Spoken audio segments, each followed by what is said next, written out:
সিলেটে পৃথক পৃথক স্থানে উপহার সামগ্রী বিতরণকালে খন্দকার আব্দুল মুক্তাদির তান ছেলের অন্য লন্ডন গেছেন চিকিৎসা করানোর লাগি।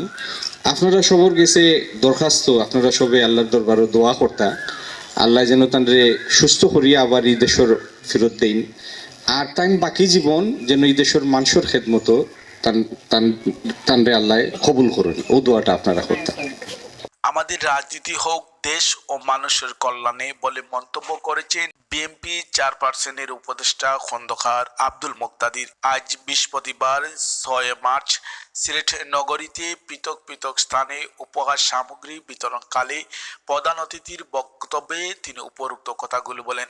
এমন এমন নেতৃত্ব আনতাম যারা বাংলাদেশের সবার উপরে স্থান দিব, যারার ভিতরে আল্লাহর ডর থাকবো এবং যারা চিন্তা করব এই মানুষগুন্তরে সেবা করার লাগি আল্লাহ আমরা মনোনীত করছেন, এই বুটটা অনুভূতিটা যারা থাকবো তারারে আমরা এই দেশের নেতৃত্ব টানতাম।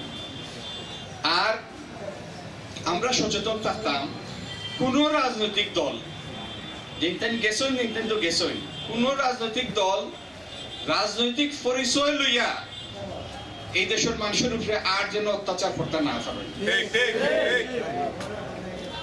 যেভাবে একগুলো গেছেন দেশ ছাড়িয়া, ভবিষ্যতেও যদি কেউ এরকম অনাচার করেন এনতার লাগিও বাংলাদেশ খুব ছোট হয়ে যাবে। এই জিনিসটা যেন মনে থাকে, ওটার লাগি আমরা সব সচেতন থাকতাম।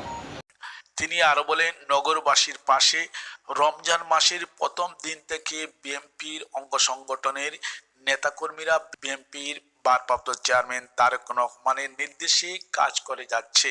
তিনি আজ এই নগরী বিভিন্ন স্থানে উপহার সামগ্রী বিতরণকালে এ সময় উপস্থিত ছিলেন মহানগর বিএনপির ভারপ্রাপ্ত সভাপতি রেজাউল হাসান কয়সলুদ্দিন। বাংলাদেশের প্রতিটি দুর্যোগে আমরা প্রবাসীদের সহযোগিতা পেয়েছি। আপনারা নিশ্চয়ই মনে আছে যে আমাদের সেই করোনাকালীন সময় থেকে শুরু করে আমাদের বন্যার সময়ও কিন্তু আমাদের প্রবাসে যারা আছেন তারা আমাদের মানুষের পাশে দাঁড়িয়েছেন, সহযোগিতার হাত প্রসারিত করেছেন। মহান আল্লাহ তাদের এই দানকে কবুল করুন এবং সুস্থ শরীরে উনি যেন আমাদের মধ্যে এসে আবারও আমাদের এই দেশের মানুষের খেদমতে নিয়োজিত থাকেন। আমরা দোয়া করব আমাদের জনাব ভারপ্রাপ্ত চেয়ারম্যান জনাব তারেক রহমানের জন্য, যিনি দীর্ঘ 15 বছর প্রবাসের থেকেও বাংলাদেশের মানুষের মুক্তির আন্দোলনের নেতৃত্ব দিয়েছেন। বাংলাদেশের বাক স্বাধীনতা এবং গণতন্ত্র ফিরিয়ে আনার জন্য উনি নেতৃত্ব দিয়েছেন। উনাকে বিশ্বাস করে আস্থা রেখে বাংলাদেশের মানুষ দীর্ঘ 15 বছর যুদ্ধ করেছে ফ্যাসিস্ট শেখ হাসিনার বিরুদ্ধে। আমরা ওনার জন্য দোয়া করব ভবিষ্যতে উনি আমাদের মাঝে উপস্থিত হয়ে এদেশের মানুষকে নেতৃত্ব দেবেন, এটি বাংলাদেশের মানুষের প্রত্যাশা।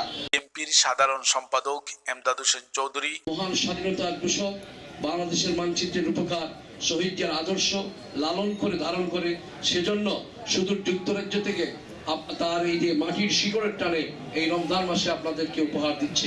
আপনারা এই উপহারটুকু নেবেন এবং বিশেষ করে আপনারা দোয়া করবেন আমাদের দেশ মাতা বেগম খালেদা জিয়ার জন্য, আল্লাহ পাক যেন ওনাকে দ্রুততম সময়ের মধ্যে সুস্থতা দান করেন। আপনারা দোয়া করবেন আমাদের পার্টির প্রতিষ্ঠাতা মহান স্বাধীনতার ঘোষক শহীদ প্রেসিডেন্ট জিয়াউর রহমান সাহেবের জন্য দোয়া করবেন, আল্লাহ পাক যেন ওনাকে জান্নাতুল ফেরদৌস দান করেন। আপনারা দোয়া করবেন।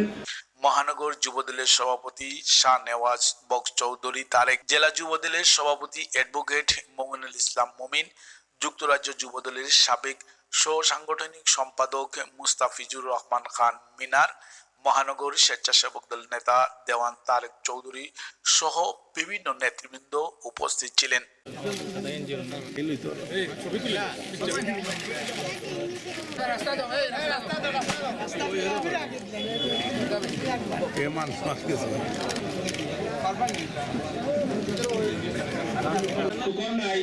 তারা সাইডে চলে যাওয়ার জন্য অনুরোধ জানাচ্ছি। আমি ভলেন্টিয়ার